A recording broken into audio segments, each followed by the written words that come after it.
And we're live. Welcome, folks, to special installment of our Friday night programs at Perkins Observatory, our Friday night virtual programs for now. Tonight's topic, in honor of Women's History Month, is one I find interesting, and the person that's going to be discussed. If you're interested, by the way, in these Friday night programs, I do them every Friday night this time of year, usually about 8 p.m. And again, we're doing them virtually for now. But we're hoping come summer to resume in-person programming. Watch our website and social media for announcements about that. So hopefully in the near future, we'll be able to have folks out the observatory and maybe doing a little bit of telescope observing in a socially distancing way once we can figure out how to do that, and other special talks and programs at the observatory and tours and things of that nature. So hopefully we'll be able to resume that here soon. And I also plan on doing several more of these types of programs that focus on diversity. Just like this month, we're focusing on Women's History Month. We are planning a talk in June centered around the LGBTQ community, and more different talks down the road focusing on different diverse groups. So watch the website and again, social media for announcements about that as well. So without further ado, it's my pleasure to announce tonight's speaker from the Ohio State University. A wonderful speaker and a great topic she's covering tonight. Let's give a virtual Perkins Observatory welcome to Dr. Barbara Ryden, talking about Carolyn Herschel. Take it away. Thank you, Don. It's always a pleasure to give a talk at Perkins Observatory, even though it's virtual. I hope that someday I will be back at that lovely observatory to speak to people in person. And now let me share my PowerPoint with you, because there's some really fascinating images associated with today's talk. So talking about Carolyn Herschel is very appropriate, not only because it's Women's History Month, and she's one of the great historical women astronomers, but because earlier this week on Tuesday, it was Carolyn's 271st birthday. So happy birthday, Carolyn Herschel. Now, Carolyn Herschel was, as I said, one of the great astronomers of her time, but she sort of became an astronomer by accident. Sometimes people say you must decide early in life what your passion is, and you must pursue that passion at all costs. But Carolyn Herschel didn't grow up saying, oh, I must be an astronomer at all costs. She sort of became an astronomer a little later in life, and very accidentally. So, if you're the sort of person who likes accidental greatness, buckle yourself in, because we're going to be talking about the accidentally great astronomer Carolyn Herschel. Now, in the history books, Carolyn Herschel is usually associated very closely, and justly so, with her big brother, William Herschel. On the left here, you see a later, rather sentimental image of Carolyn Herschel feeding her brother William while both his hands are occupied polishing a mirror for a telescope. On the right, again, another later image. Here, William is looking through his new telescope, while Carolyn in the background is ready to write down William's observations. So the popular image, literally an image in this case, is of Carolyn being the faithful helpmate to her big brother, William. She was known in her family as, a direct quote here from her niece, the tough little German sister of William Herschel. And I love that little descriptive phrase, tough little German sister. So we'll see later on, she's best known as the sister of William Herschel. She was German initially. She was little, and by God, she was as tough as nails. So let's go back to the beginning. Let's go back to Carolyn Herschel's German roots. Now, Carolyn Herschel was born in 1750, right in the middle of the 18th century. And if we look at this map of Europe in the mid 18th century, we find that, Germany at the time wasn't really a unified nation.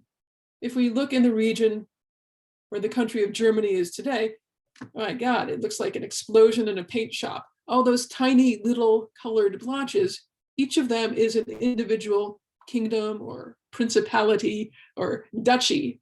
And all of these tiny little countries were very loosely grouped together as part of the Holy Roman Empire, which, as Voltaire famously noted, was neither holy nor Roman nor an empire. It was just this loose agglomeration of states.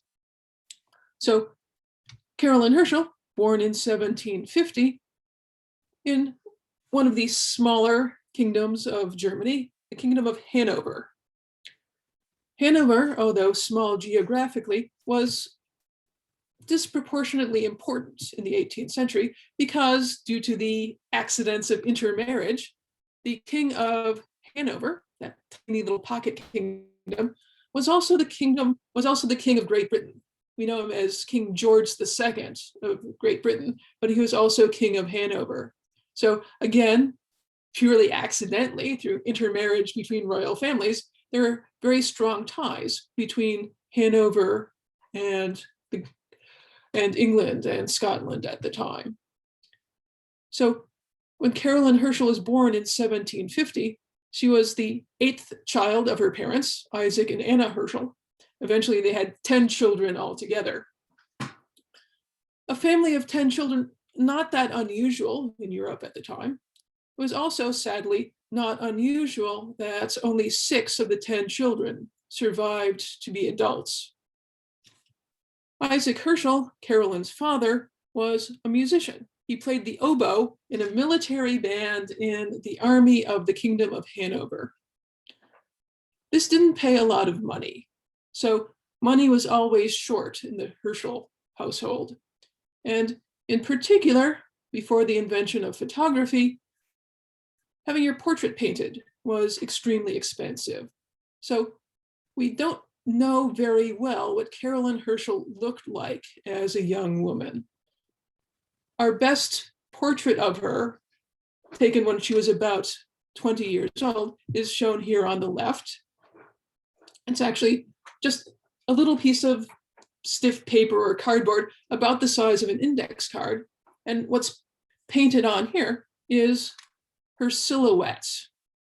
So there were artists specially trained to paint out these relatively simple silhouette portraits. They could be done quickly and thus inexpensively. So even if you were in a family with far more children than money, you could get one of these silhouette paintings done. So this picture of Carolyn depicts one of her notable features. She had a big head of curly hair. However, it doesn't reveal what we know from verbal descriptions of her, that it was blonde hair, that she had very pale blue eyes, and generally overall a very fair complexion, as it was said at the time. So very pale, in other words. Another thing that this silhouette doesn't reveal was that Carolyn was a very small woman. She was William Herschel's little sister in more than one sense. On the right, preserved today, is one of Carolyn Herschel's dresses. And that's me standing next to the dress on a very tiny mannequin. I'm not exceptionally large. I'm not a basketball player, trust me. I'm about average height for a woman today. And so judging from her dress, Carolyn Herschel was only about maybe 4'9", 4'10" at most. Now, most of members of her family were apparently of normal size. But when you look at Carolyn's childhood, you realize it was a very difficult childhood. For instance, at the age of 5, she came down with smallpox, a very severe case of smallpox.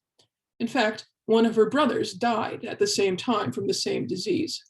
Although Carolyn survived, she was severely scarred with smallpox scars, a common side effect of people who survived smallpox. Then when she was 10 years old, she again became very seriously ill, this time with typhus. It very nearly killed her. And she recalled later, she spent months not even strong enough to walk up and down stairs. However, having survived both smallpox and typhus as a small child, she generally became just unkillable. Everything I've read, she never suffered a day of illness again in her life after surviving the horrors of childhood. So she was a little sister, and she was a tough little sister. Now, of the 6 surviving Herschel children, Carolyn was one of 2 daughters. She was the younger daughter of the 2. And when her older daughter grew up and married and left home, that meant that Carolyn Herschel was the only daughter left. And basically, her mother said, okay, you are the daughter. You are now in charge of cooking and cleaning and scrubbing. So basically, Carolyn, from quite an early age, was basically an unpaid servant in the household. And again, her father, frequently absent with his army duties, was only an intermittent figure. And at one point, when he was at home, he said, Carolyn, it's unlikely that you're ever going to get married. No one's going to marry you for your beauty. This short, scarred little woman remembered that for her entire life. And her father said, no one's ever going to marry you for your fortune, because there is no fortune. He said, now maybe, Carolyn, maybe once you're a spinster, there will be a widower with small children who will marry you just to have somebody to care for the kids and then run his household for him. So marriage was held up to Carolyn as something that was, first of all, highly improbable for her. And secondly, something that wouldn't really be an improvement on her life of drudgery in her parents' household. So Carolyn thought of herself, and in her memoirs later, wrote of herself as a Cinderella figure.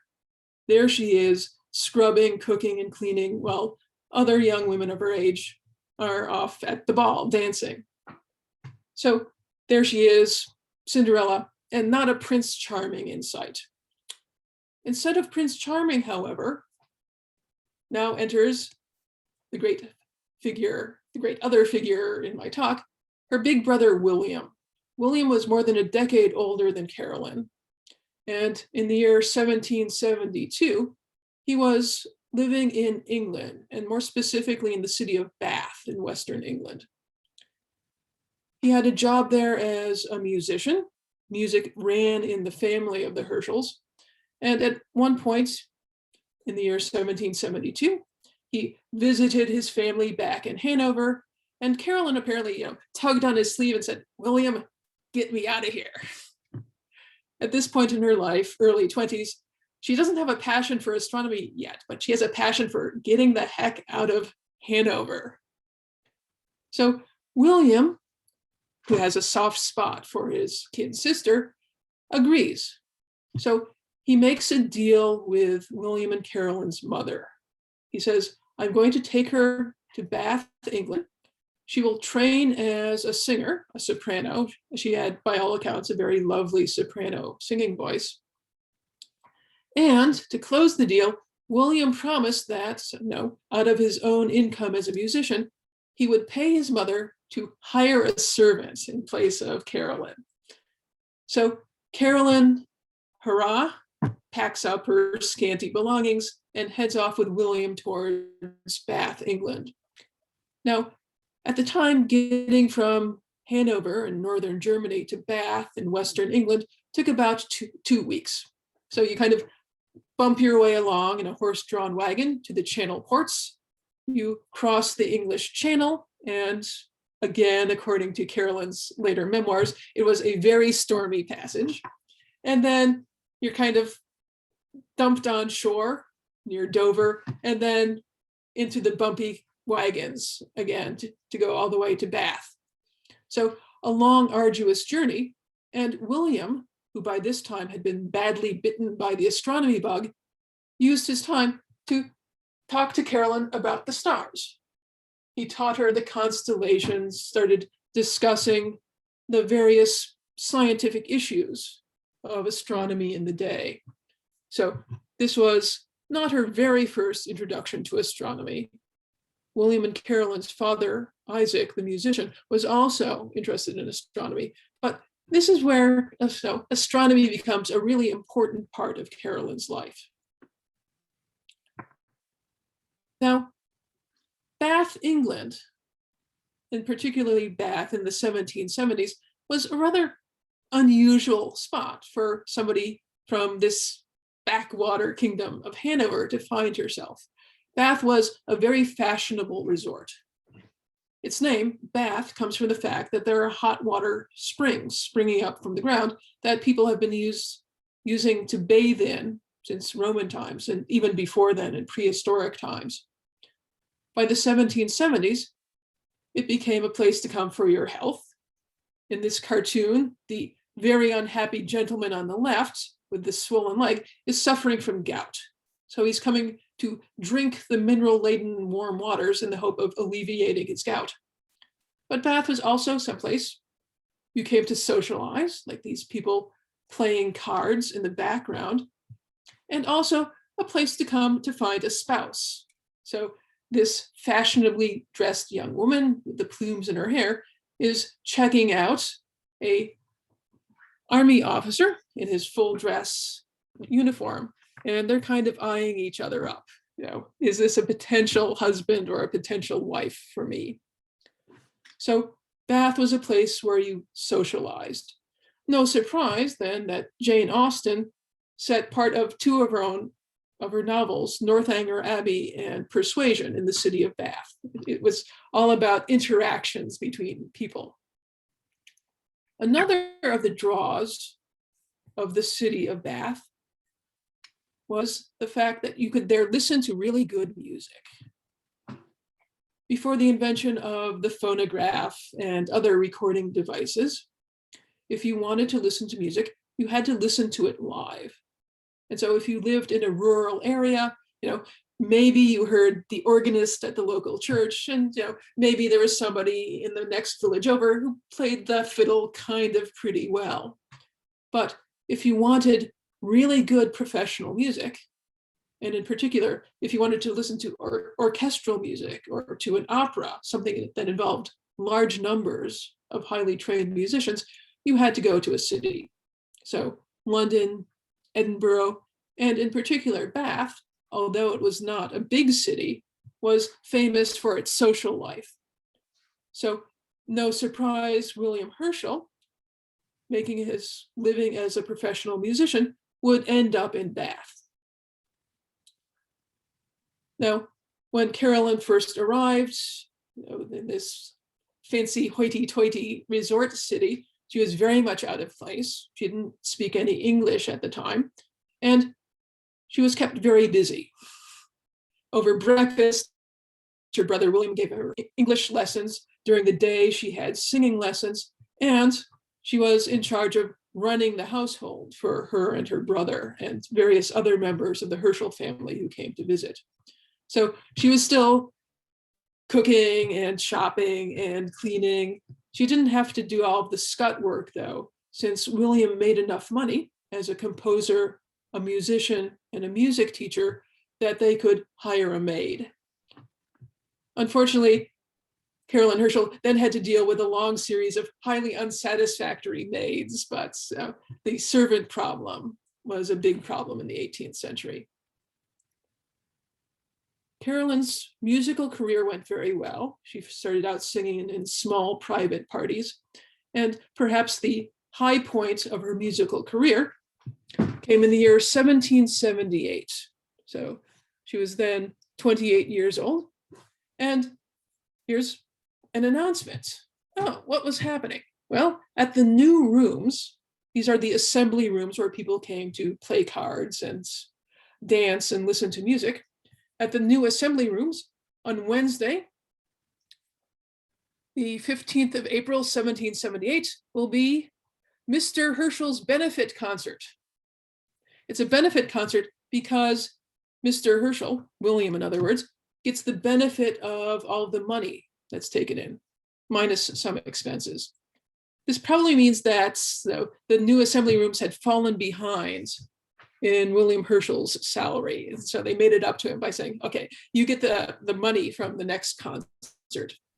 What was the concert? Well, the music was taken from the sacred oratorio of the Messiah. So they're singing the Messiah, where there are some very nice soprano parts, of course. And the principal vocal parts, well, look, number one on the list, Miss Herschel. This is Carolyn, and she's listed first. She is literally the prima donna of this concert. And then there's Miss Cantello, Mr. Brett, Mr. Wilson, and oh, Mr. Herschel. He sings as well as playing instruments. The first violin by Mr. Brooks Jr., and they're careful to point out, with a full chorus of additional voices and instruments.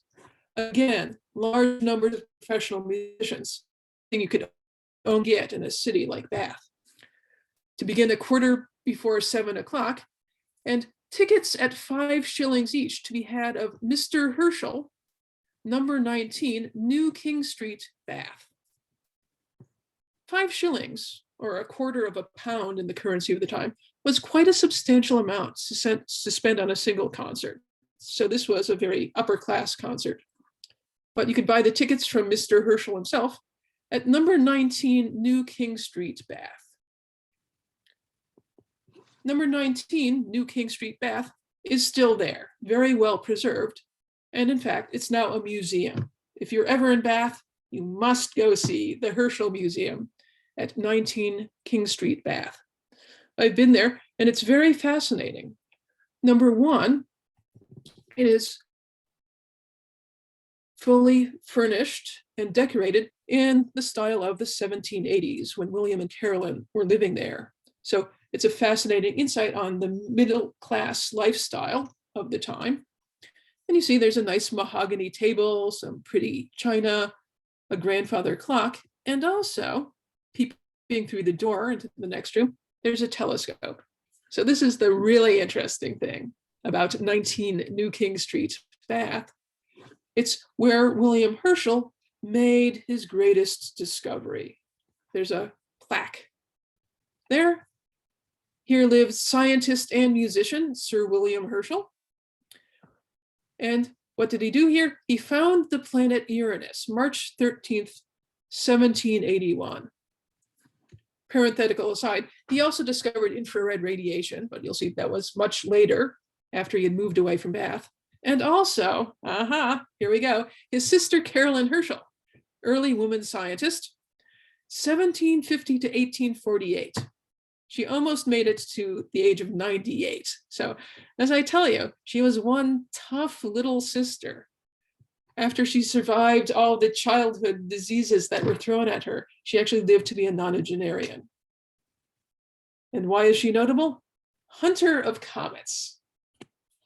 So although William discovered a planet, Carolyn Herschel hunted down a large number of comets. Also, there's a very lovely garden out in back of 19 King Street, Bath.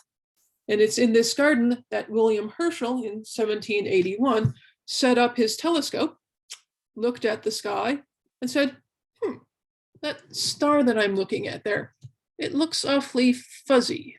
So is it kind of a nebulous star? Maybe it's a comet that's still far from the sun and hasn't grown a tail yet. He looked at it the next night, the night after, every clear night, and he realized, oh, number one, it's moving. And the rate at which it's moving indicated that it was beyond the orbit of Saturn. And to be seen at all at such a distance, it wasn't a tiny little comet, it had to be a planet. So it's in this back garden that William Herschel made the observations that led him to realize, oh, I've found a new planet. Inside the museum at number 19 New King Street, a number of fascinating artifacts related to William and Carolyn's life as musicians. Here's a ticket for that oratorio concert in the new rooms. You paid your 5 shillings and got this ticket. Also, more touchingly, in one of the display cases, there's this lock of hair. No, you might not be able to read the inscription. It's a lock of Carolyn Herschel's hair from when she was, I'm trying to read it here, 72 years of age. So she's 72 years old, and she hasn't gone completely white yet. You see still some of her original blonde coloration in that hair. So although it was a nice, comfortable house to live in, William's discovery of the planet Uranus in the year 1782 completely turned the life of William, and by extension, his faithful sister Carolyn, upside down. News of this new planet spread all throughout Europe, and William Herschel became famous. In this cartoon, an eclipse lately discovered in the Georgium Sidus, and quite unexpected by any of the astronomers. Georgium Sidus literally means George's star, and that's the name that William Herschel initially gave to the planet that was later known as Uranus. He called it George's star after, of course, King George III, who was then King of Great Britain, as well as King of Hanover on the side. So William Herschel was trying to curry favor with the king, and guess what? It worked. King George III, an amateur astronomer himself, hired William Herschel as his own personal astronomer. And as a result, Carolyn Herschel found that her career was completely sidetracked. She was kind of looking forward to being this rich and famous professional singer. And then in 1782, in her own words, I found I was to be trained for an assistant astronomer. I was to sweep for comets. So now, instead of being a professional singer, she's an astronomer. And in addition, after much bargaining with the king, Carolyn Herschel became what is probably the first professional female astronomer. Here's another little bit of paper preserved in the Herschel Museum at number 19 New King Street, Bath. It's a listing of payments promised by the king to William Herschel. And you'll notice this bottom line, Miss Herschel's yearly salary. So she's being paid a salary by the year, and it's £50.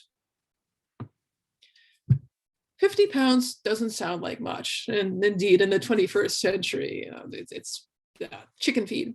However, £50 at the time was about the amount of money paid to a carpenter in the Royal Navy. So it's a salary appropriate for a skilled craftsman, or in this case, a skilled craftswoman. Now, on the one hand, it is true, William Herschel, as part of his negotiation with the king, pointed out that if he had to hire a male assistant, he would be required to meet the going rate, which would be more than £50. So he's saying, hey, you can get my sister for cheap. But also, as part of the negotiations, William Herschel did something that, in retrospect, was extraordinarily shrewd. Although the £50 per year is described on this piece of paper as a salary, it was actually an annuity.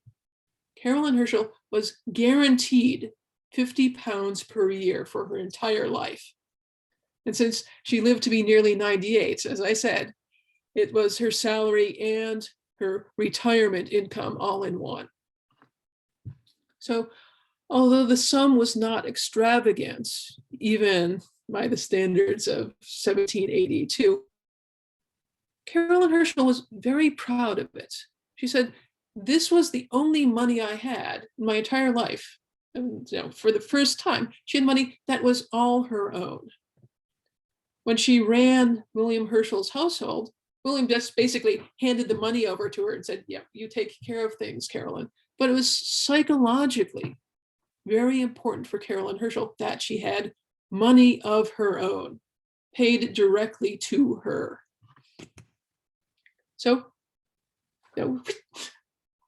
one day she's a professional soprano, and a little bit later, oh, she's a professional astronomer. So part of being the king's personal astronomer was the requirements that William and his assistant Carolyn be close in attendance on the king. So the king at the time, along with his large family, spent most of his time at Windsor Castle, west of London proper. And so August of 1782, William and Carolyn pack up everything from their house in Bath and move to the neighborhood of Windsor. They moved to the town of Slough, just north of Windsor. Slough in the 21st century does not have a great reputation. If you've seen the sitcom The Office, the American version of The Office is set in Scranton, Pennsylvania. The original British version was set in, you guessed it, Slough, England. So if you think of Slough as the English equivalent of Scranton, Pennsylvania, you've kind of got it. This plus the fact that it's underneath many of the flight paths towards Heathrow Airport. So at the moment, not a lovely place. And even in the 20th century, Slough did not have a good reputation. The poet John Betjeman said, "Come, happy bombs, and drop on Slough. It isn't fit for humans now. There isn't room to graze a cow." So that was back in the 1930s. So then Slough had a bad reputation. But back in the 1780s, this was the view from Slough. Back then, nice and bucolic, and there was room to graze a cow. You're looking here at Windsor Castle in the background with a flag flying to show that the king was present in the castle at the time. So it was a short distance from the Herschel household in Slough to Windsor Castle, and the Herschels, William and Carolyn, would be summoned occasionally by the king in order to show the royal family or their visitors interesting astronomical objects through a telescope. So on the one hand, they are constantly in contact with the royal court. So they're kind of at the center of things. On the other hand, Carolyn Herschel, she's this very pale, very slender, very short, 4'9" woman, was also very quiet. Even after she became fluent in English, she was more interested in looking and listening than in speaking herself. So she kind of was almost a ghostly presence at court. Nevertheless, the king's unmarried daughters, who lived in a wing of the castle that they called the nunnery, these princesses trapped in a castle were openly envious of Carolyn Herschel. She's someone who has a job. She does things. She's paid for them. And her job involves, well, hunting for comets. Now, next to the Herschel's house in Slough, William, with money from the king, built what was at the time one of the world's biggest telescopes. It's a reflector, so the mirror's down at the base of the tube. And although it was very cumbersome to operate, you see all the ropes and pulleys that you have to operate to point the telescope correctly, William did do some interesting work with it, primarily his studies of nebulae, a mixture of what we would now call ionized nebulae, hot gas within our own galaxy, and galaxies outside our galaxy. So all of these fuzzy looking objects were observed by William with the assistance of Carolyn with his large telescope. Carolyn, however, in addition to assisting William with the large telescope, had her own side project. She was, as she said, to sweep for comets. Sweeping referred to the way in which she looked for comets. On the left, there's a drawing of her first telescope that she used to search for comets. On the right, a later, larger version, but in both cases, the operation was the same. You would take the telescope and, using this rope and pulley arrangement, point it up near the zenith, and then gradually lower it so that it would sweep down the sky. And as you went further and further towards the horizon, you would look for, well, something that looked like a comet, a fuzzy object that wasn't there before. By the time the telescope was pointing near the horizon, well, then you would pull on the ropes and pulleys so that it was pointing near the zenith again and sweep downward once more. Because of the rotation of the Earth, of course, every sweep downward is along a different segment of the sky. So you're using the up and down motion of the telescope along with the rotation of the Earth to just continuously sweep out all of the sky visible from Slough, England.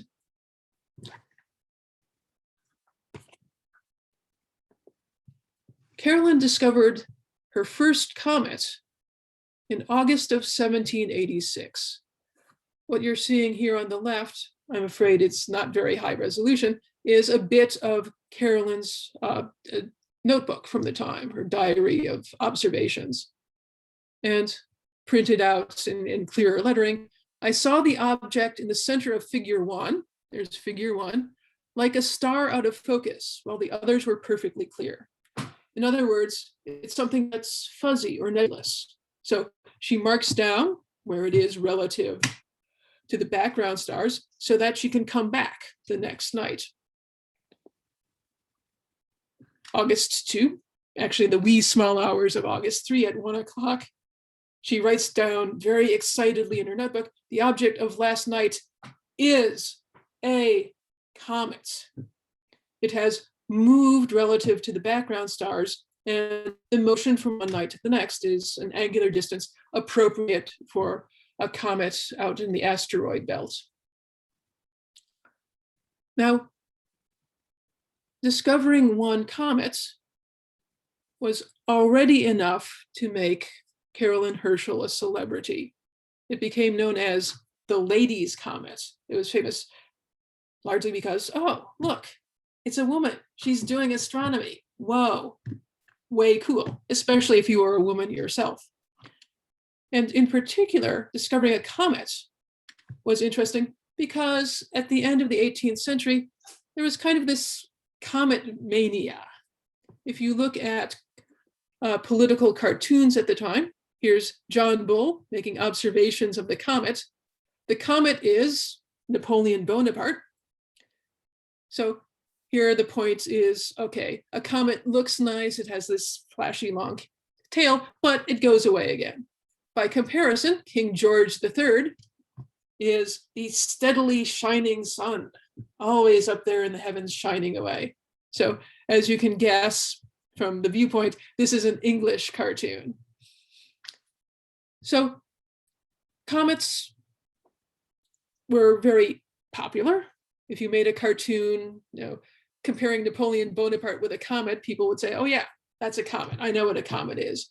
And so as Carolyn discovered comet after comet after comet, she became a fairly great celebrity in England. She ended up discovering 8 comets, although it turned out one of her discoveries was a rediscovery of Encke's comet. But her large comet count, if we can call it that, made her a celebrity, not just the assistant to her brother, but one of the great comet hunters of the time. So 1787, the year after Carolyn discovers her first ladies' comet, she met with the novelist Fanny Bernard. Fanny Bernard was a lady in waiting at court. And so Bernard was very interested in this famous comet hunter. What is this lady scientist going to look like? And in her diary, Fanny Bernard a keen observer of humans because, well, she's a novelist after all.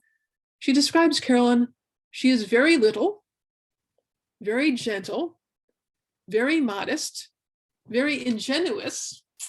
She's an ingenue, despite at this point, being 37 years old. Her manners are those of a person unhackneyed and unawed by the world. Now, okay, she was very little, and I'm sure she gave the impression of being very gentle and very modest, but in part, this was part of a necessary persona. There are other views of Carolyn Herschel. Here's yet another of those snarky late 18th century cartoons. Here you have the Female Philosopher, presumably meant to be Carolyn Herschel. She's looking through a telescope. She has the big head of curly hair that Carolyn Herschel had.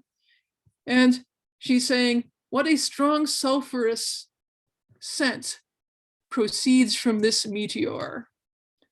And yeah, you got it. It's an 18th century fart joke. Some people might say, fart jokes are universal, but the late 18th, early 19th century is probably the apotheosis of flatulence humor, and comets and meteors, other celestial phenomena, were often compared to, well, yeah, farts. Here's a cartoon, again, dealing with Napoleon and George III, Georgium Sidus. This is the son of Emperor Napoleon. He was born 1811, I think, and he is depicted as, a comet up in the sky. And his flatulence consists of various symbols associated with the Roman Catholic Church and with the French kingdom. So again, a cartoon very much from the English viewpoint. So although Carolyn Herschel appeared very gentle and very modest, she's part of a society that's at times not so gentle. The flatulence humor is just part and parcel of her society. And in particular, there's a very interesting letter that Carolyn Herschel wrote to the Astronomer Royal, Neville Maskelyne. They had extensive correspondence about comets and other astronomical topics. But in one of her letters, Carolyn wrote, "You see, sir, I do own myself to be vain." She did enjoy being a celebrity, she admits to it. Was there ever a woman without vanity, or a man either? Only with this difference that among gentlemen, the commodity is generally styled ambition. So Carolyn is well aware of the bias against women in society at the time. And she appears gentle and modest, but she really is, in her private correspondence, capable of being rather snarky. So Carolyn continued to work with her brother William. Even after William married and had a son, John, Carolyn was still a close scientific collaborator with her brother William. And when William died in 1822, Carolyn was deeply upset. Her love for her brother was probably the deepest emotional bond of her life, although she was also fond of William's son, John, her much-loved nephew. After William died, Carolyn said, well, that's it. My life is basically over. I'm going to return to Hanover, where I was born, and eke out the last few feeble years of my existence in retirement. So she's 72 years old. She returns to Hanover, from which she had left as a 22-year-old, half a century earlier. And she finds, well, it's a difficult adjustment. Things have changed in the last 50 years in Hanover. She has relatives in Hanover, but she has nothing in common with them. And she's out of touch with the scientific mainstream. So basically what kept her going was her continued correspondence with her nephew, John, who had followed in his father William's footsteps and become a professional astronomer. So they're continuously writing back and forth. Carolyn is assisting him with collating catalogs of astronomical objects. And as Carolyn goes older and older, she becomes more and more celebrated. She gets awards, and in particular, one of her favorites awards was she was elected an honorary member of the Royal Astronomical Society because, as it said in her citation, although the tests of astronomical merit should in no case be applied to the works of a woman less severely than to those of a man, the sex of the former should no longer be an obstacle to her receiving any acknowledgement which might be held due to the latter. In other words, oh, guess what? We've decided we're going to stop discriminating against women. Woo-hoo. So as Carolyn grew older and older, she became a little more feeble with time. She retained her lively, quick mind and her taste for snark until the last, but she was less physically mobile. So she spent a great deal of effort in her later years writing her memoirs, which was later compiled in a book along with some of her writings or correspondence by Mrs. John Herschel. That's the wife of her much loved nephew. And so one of the benefits of growing very old is that you outlive all of your enemies. And if you want a taste of Carolyn Herschel's wit and another slight taste for snark, you could do worse than read her memoirs. And finally, now that she's in her 90s, she's become famous and she's accumulated enough money that she can have her portrait painted. So here, finally, the last portraits of Carolyn Herschel. She died short of her 98th birthday. She is buried in the city of Hanover, in what was once the Kingdom of Hanover. And she wrote her own epigraph for her tomb. She wrote, "The gaze of her who has passed to glory was, while below, turned to the starry heaven. Her own discoveries of comets and her share in the immortal labors of her brother, William Herschel, bear witness of this to later ages. The Royal Irish Academy of Dublin and the Royal Astronomical Society in London numbered her among their members." So what was she proudest of? She first goes with discovering comets, then her work with her brother, and then the fact that she was a member of the Royal Astronomical Society and the Royal Irish Academy of Dublin. So yes, she was, well, you can call it either vain or ambitious, but throughout her long life, she retains a dedication and ambition. When she was a professional singer, she was an ambitious singer. When she was an astronomer, she did her best for astronomy. One of the more interesting things about Carolyn Herschel's life, to conclude, is her afterlife, the way she was viewed by following generations. For instance, during the Victorian era, there was this vogue for improving books for children, to give them examples to look up to. And so when an author called Clara Balfour in 1877 wrote a book, Women Worth Emulating, yes, one of the women worth emulating was Carolyn Herschel, a professional scientist. Moving forward to the 20th century, well, in the 20th century, the pinnacle of fame was appearing in a comic book, right?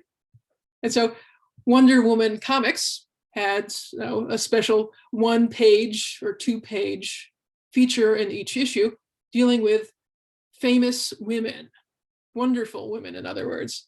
And so here we go. Carolyn Herschel makes a comic book.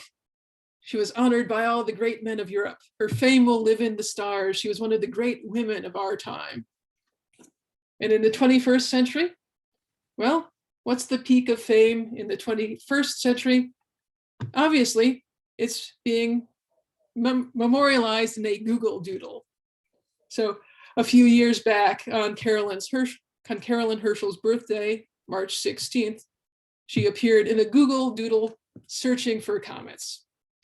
So she has been remembered after her long death as one of the great pioneering women astronomers and as one of the great comet hunters of all time. So thank you for coming, at least virtually. If you have any questions, please unmute yourself and ask away. I'm going to stop sharing now so that we can all talk and listen to each other.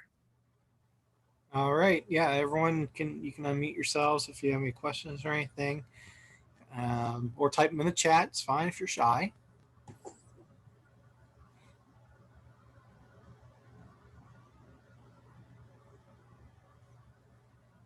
Well, as with Carolyn Herschel, a lot of us are quiet and shy when it comes to speaking, but once we write. Why don't you, here's, I guess, maybe a question for you. Why don't you talk a bit about, or, what was your inspiration? Who was your inspiration that drove you to choose astronomy?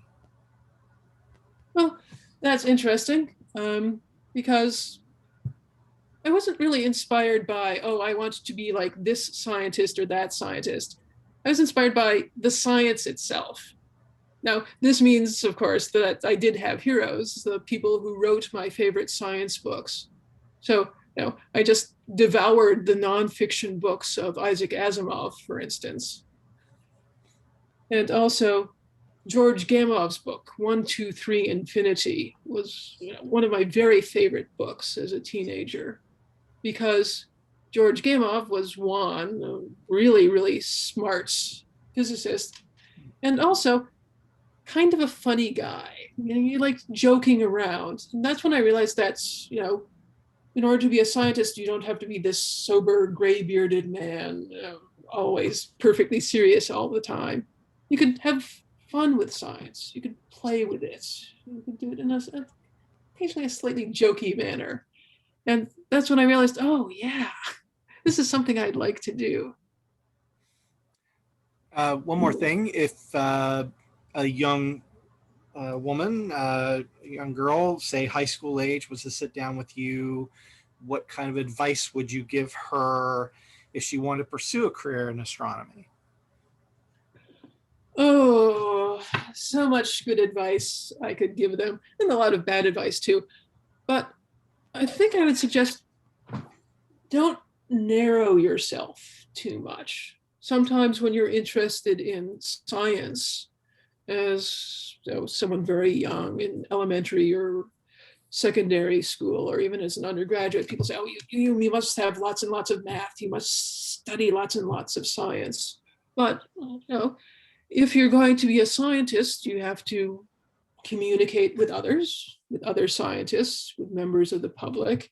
And so I found that in my career as a scientist, being able to do math fluently is useful, but being able to write, and to write clearly, to write what you mean, is even more useful.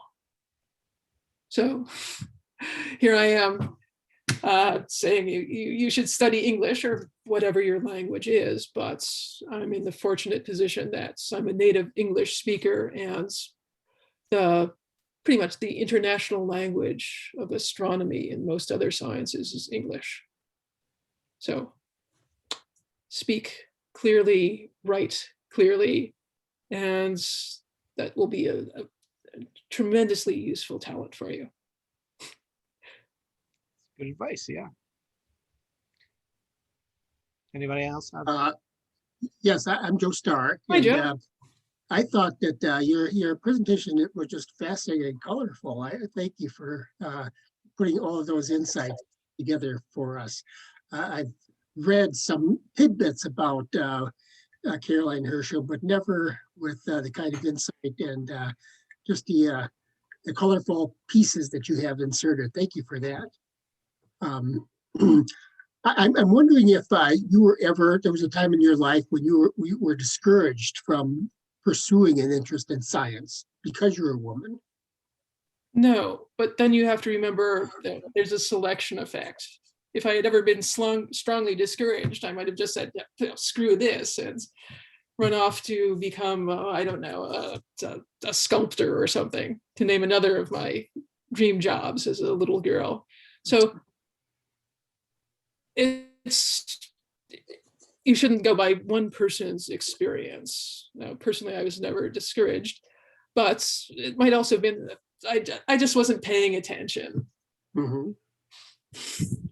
Well, I was wondering because I have an acquaintance, and when she was interviewed with a high school guidance counselor, he told her that don't waste your parents' money on college. You're not college material. Huh. Oh. I thought that's awful. Yeah. What kind of counsel is that? Yeah, this was a high school guidance counselor. Although I don't recall ever talking to a high school guidance counselor, because by that point I knew I am going to be a scientist. That was my goal by the time I was in high school. But ended up that this gal went on to college and got a degree in criminal justice from. Yeah. And I hope she went back and thumbed her nose at the guidance counselor. But yeah, our former director of Perkins was an English professor as well, Tom Burns. Tom Burns, I know him well. And what I always appreciate about Tom is that he's able to make interesting presentations about astronomy, because he's so well versed in English language and metaphors and ways of expressing himself. So I think maybe having a dual major of astronomy and English might not be a bad thing. No, not at all. I sometimes joke that one of my influences was Jane Austen. I cited Northanger Abbey and Persuasion because I've read them more than once. So she's kind of my prose guru. If you can write clearly about interactions between humans, you can write clearly about interactions between stars. Yeah, I guess it kind of depends on where you wind up going as well. To tout the benefits of a liberal arts education, like we get at Ohio Wesleyan, often students, have a major and a minor.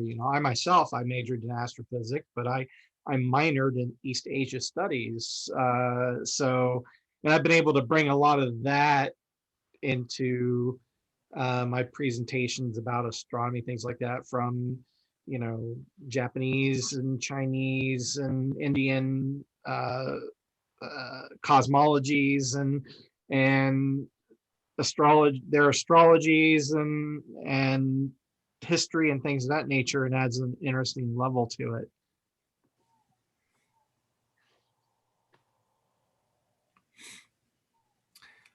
All right. Thanks again. Again, a warm Perkins Observatory thank you to Dr. Barbara Ryden. And I'm going to stop the recording.